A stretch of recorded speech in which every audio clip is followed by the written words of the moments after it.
La reforma laboral, vigente desde el 26 de enero de este año, trae cambios importantes en la contratación de empleados, específicamente en el periodo probatorio de los empleados, la interpretación de los contratos de servicios temporeros y en la definición de quiénes son contratistas independientes. Es importante que los dueños de pequeños y medianos negocios conozcan estos cambios.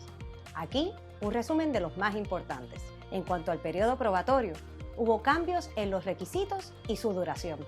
Ya no es necesario un contrato escrito entre las partes.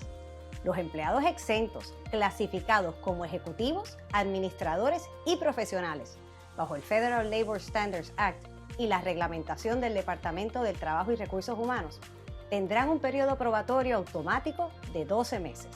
El resto de los empleados, los no exentos, tendrán un periodo probatorio automático de 9 meses.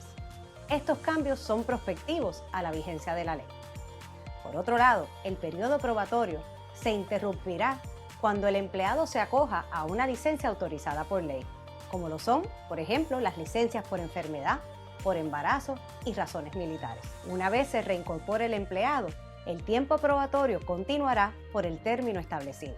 Por otro lado, la reforma laboral define a los empleados temporeros como aquellos que realizarán un proyecto u obra específica, llevarán a cabo tareas extraordinarias de corta duración o sustituirán a un empleado durante alguna licencia o ausencia. Algunos ejemplos de empleados temporeros son aquellos que realizan labores tales como inventarios anuales, reparación de equipos, empleos de Navidad y aumento de producción. Asimismo, la reforma incorpora el contrato de empleo por término. Este es uno basado en una relación laboral que se establece para un periodo específico o un proyecto particular. La ley establece que se presumirá válida y bona fide la renovación de estos contratos en la medida en que no exceda de 3 años y que, en el caso de los empleados exentos, sea por acuerdo de ambas partes. Sin embargo, advierte que las circunstancias y frecuencia de las renovaciones crean una expectativa de empleo indefinido. Se entenderá que la contratación no tiene término.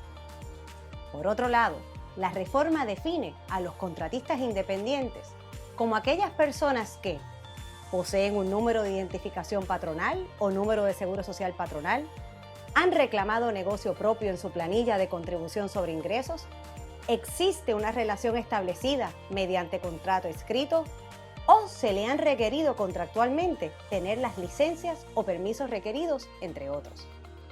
Estos 3 puntos son solo un resumen de ciertos cambios en la reforma laboral relacionada a la contratación de empleados.